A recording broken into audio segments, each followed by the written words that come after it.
let's go back to chapter 5 now.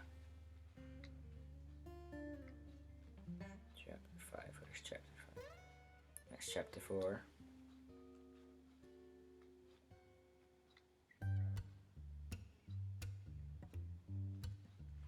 Chapter 5. How long is chapter 5?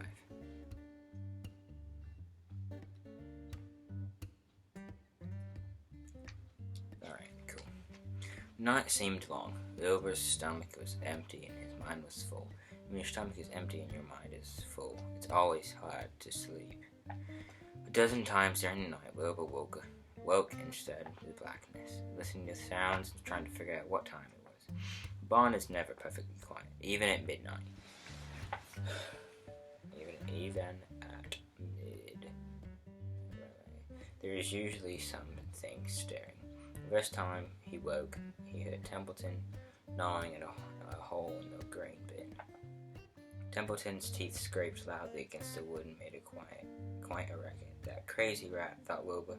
Why does he have to stay up all night, grinding his clashes and destroying people's property? Why can't he go to sleep like any decent animal?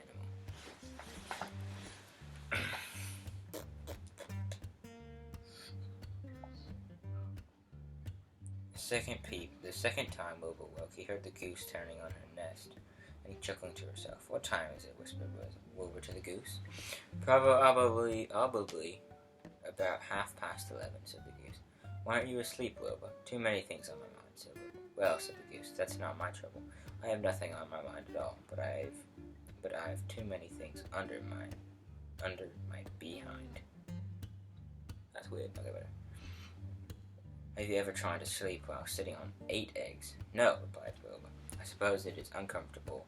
How long does it take a goose eggs to hatch? Approximately 30 days, all told, and answered the goose. But I cheat a little. On warm afternoons, I just pull a little straw over the eggs and go out for a walk. Wilbur yawned and went back to sleep. In his dreams, he heard again the voice saying, I'll be a friend to you. Go to sleep, you'll see me in the morning. About half an hour before dawn, Wilbur woke and listened. The barn was still dark.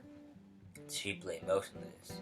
Even the goose was quiet. Overhead, on the main floor, nothing stirred. The cows were resting, horses dozed. Templeton had quit work and gone off somewhere on an errand. The only sound was a slight scraping noise from the rooftop, where the weather vane swung back and forth. Wilbur loved the barn when it was like this, calm and quiet. Wait for the light. Day is almost here, he thought. Through a small window, a faint gleam appeared. One by one, the stars went out. Wilbur could see the goose a few feet away. She sat with her head tucked under a wing. Then he could see the sheep and the lambs. The sky lightened. Oh, beautiful day, it is here at last. Today I shall find my friend.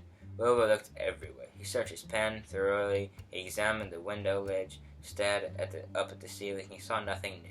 Finally, he decided he would have to speak up. He hated to break the lovely stillness of dawn by using his voice, but he couldn't think of any other way to locate the mysterious new friend who was nowhere to be seen. So Wilbur cleared his throat. Attention, please, he said in a loud voice, firm voice. Will the party who addressed me at bedtime last night kindly make himself or herself known by giving an appropriate sign or signal? Wilbur paused and listened. All the other animals lifted their heads and stared at him. Wilbur blushed, but he was determined to get in touch with his unknown friend. Attention, please, he said. I will repeat the message. Will the party who addressed me at bedtime last night kindly speak up? Please tell me where you are, if you are my friend. The sheep looked at each other in disgust. Stop your nonsense, Wilbur, said the oldest sheep. If you have a new friend here, you are probably disturbing his rest, and the quickest way to spoil a friendship is to wake somebody up in the morning before he is ready. How can you be sure your friend is an early riser? I beg everyone's pardon, whispered Wilbur. I didn't mean to be objectionable. He lay down meekly in the manure, facing the door. He did not know it, but his friend was very near, and the old sheep was right. His friend was still asleep. So soon Lurvy appeared with slops for breakfast. Wilbur rushed out, ate everything in a hurry, licked the trough. The sheep moved off down the lane. The Uganda waddled along behind them, pulling grass, and then, just as Wilbur was settling down for his morning nap, he heard again the thin voice that had addressed him the night before. "Salutations," said the voice. Wilbur jumped to his feet. "What?" he cried. "Salutations," repeated the voice. "What are they, and where are you?" screamed Wilbur. Please tell me where you are, and what are salutations?" "Salutations are greetings," said the voice. "When I say salutations, it's just a fancy way of saying hello or good morning. Actually, it's a silly expression, and I'm surprised that I use it at all. As for my whereabouts, that's easy. Look up here in the corner of the doorway. Here I am. Look, I'm waving." At last, Wilbur saw the creature that had spoken to him in such a kindly way. Stretched across the upper part of the doorway was a big spider web. And hanging from the top of the web, head down, was a large gray spider. She was about the size of a gumdrop. She had 8 legs, and she was waving one of them at Wilbur in friendly greeting. "See me now?" she asked. "Oh, yes, indeed," said Wilbur. "Yes, indeed. How are you? Good morning. Salutations. Very pleased to meet you. What is your name, please?" "May I have your name?" "My name," said the spider, "is Charlotte." "Charlotte what?" asked Wilbur eagerly. "Charlotte A. Gavatica, but just call me Charlotte." "I think you're beautiful," said Wilbur. "Well, I am pretty," replied Charlotte. "There is no denying that. Almost all spiders are rather nice looking. I'm not as flashy as some, but I'll do. I wish some could see you, Wilbur, as clearly as you can see me." "Why can't you?" asked the pig. "I'm right here." "Yes, but I'm nearsighted," replied Charlotte. "I've always been dreadfully nearsighted. It's good in some ways, not so good in others. Watch me wrap up this fly." A fly that had been crawling along Wilbur's trough had flown up and blundered into the lower part of the Charlotte's web, and was tangled in the sticky threads. The fly was beating its wings furiously, trying to break loose and free itself. "First," said Charlotte, "I dive in." She plunged headfirst toward the fly, as she dropped a tiny silken thread unwound from her rear end. "Next, I wrap him up." She grabbed the fly, threw a few jets of silk around it, and rolled it over and over, wrapping it so that it couldn't. Wilbur watched in horror. He could hardly believe what he was seeing, and although he detested flies, he was sorry for this one. "There, Hitcher, now I knock him out, so he'll be more comfortable." She bit the fly. "You can't feel a thing now," she remarked. "We'll make a perfect breakfast for you." "Can you eat flies?" gasped Wilbur. "Certainly, flies, bugs, grasshoppers, choice beetle, moths, butterflies, tasty cockroaches, gnats, midges, very long legs, centipedes, mosquitoes, crickets, anything that is careless enough to get caught in my web. I have to live, don't I?" "Why, yes, of course," said Wilbur. "Do they taste good?" "Delicious, of course. I don't really eat them. I drink their blood." "I love blood," said Charlotte, and her pleasant, thin voice grew even thinner and pleasant. "Don't say that," groaned Wilbur. "Please don't say things like that." "Why not? It's true. I have to say what is true. I am not entirely happy about my diet of flies and bugs, but it's the way I'm made. A spider has to pick up living somehow or other, and I happen to be a trapper. I just naturally build a web and trap flies and other insects. My mother was a trapper before me. Her mother was a trapper before her.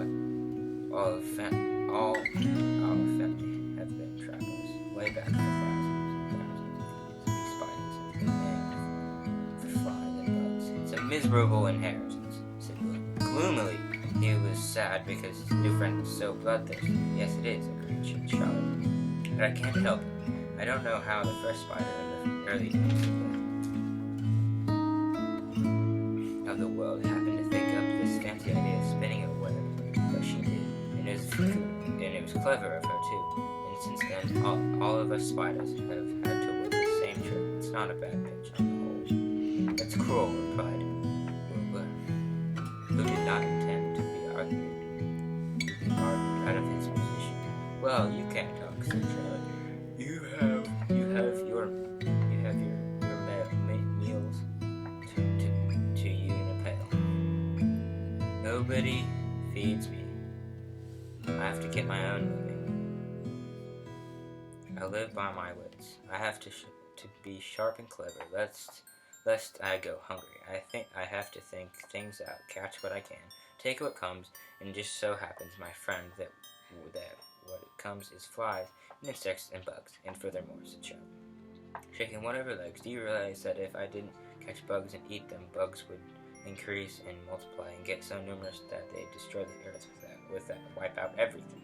Really, said Wilbur, I wouldn't want that to happen.